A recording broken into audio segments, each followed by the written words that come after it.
pas reconstruit. La France après 1945. Daniel Lefebvre, 2008. Quelle part les immigrés ont-ils prise au rétablissement de la France après 1945? Dès lors qu'on veut nous persuader que les Kabyles ont reconstruit la France, il n'est pas malvenu d'apprécier la pertinence de cette allégation à l'aune de quelques données chiffrées. Tous les historiens de l'économie française s'accordent pour estimer qu'en 1950 à 1951, la France s'est relevée des destructions de la guerre. 5 à 6 ans d'efforts et de sacrifices considérables ont été nécessaires pour parvenir à ce résultat.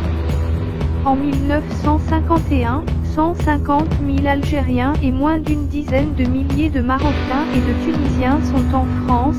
Ces 160 000 coloniaux à supposer que tous soient des actifs comptent alors pour moins de 1% de la population active totale.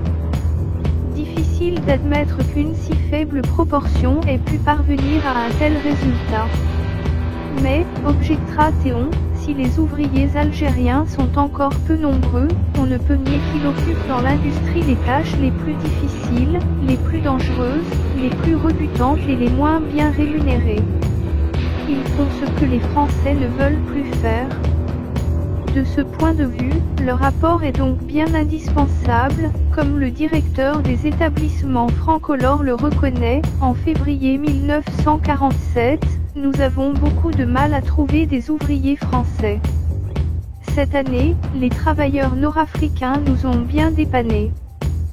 Cette certitude, désormais gravée dans les évangiles de la bien-pensance, repose pourtant sur une lecture partielle et donc partiale d'une réalité autrement plus complexe.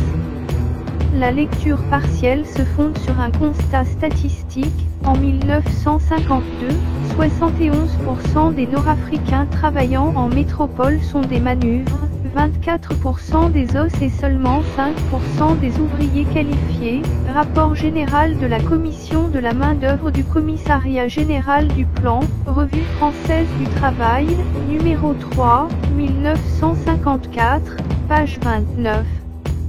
À Renault-Billancourt, en 1954, 95% des ouvriers algériens sont manœuvres ou os. Incontestablement, la plupart des ouvriers algériens se situent donc bien aux échelons les plus bas de la hiérarchie ouvrière.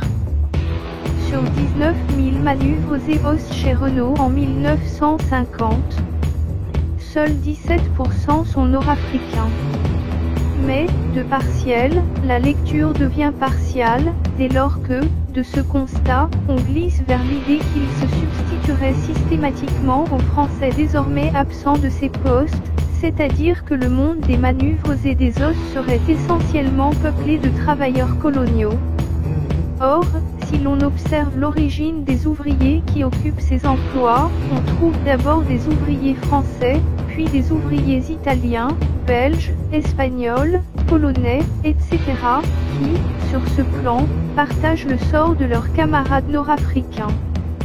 Renault-Billancourt, premier employeur d'Algériens, occupe 19 000 manœuvres et os au début des années 1950. Sur ce total, 3 200 sont nord-africains, soit moins de 17%, cf. Thèse de Laure Pitti, ouvriers algériens à Boulogne-Billancourt, 2002. Autrement dit, les 4/5 des ouvriers les plus humbles de Billancourt ne viennent pas d'Afrique, mais des régions de France et des pays voisins d'Europe. Sans mésestimer l'apport de la main-d'œuvre coloniale à l'entreprise de reconstruction, affirmer qu'elle a joué un rôle décisif à cette occasion n'est pas seulement excessif. À ce niveau d'exagération, c'est de fable ou de mensonge qu'il faut parler. Après la Seconde Guerre mondiale comme à l'issue de la Grande Guerre, la main-d'œuvre coloniale n'a pas eu l'importance numérique et donc économique qu'on lui accorde généralement. Son rôle dans le relèvement national est même marginal, ce qui ne veut pas dire inutile, et une autre politique migratoire aurait pu, sans difficulté, pallier son absence. Daniel Lefebvre, pour en finir avec la repentance coloniale. Flammarion, 2006, page 154 à 100.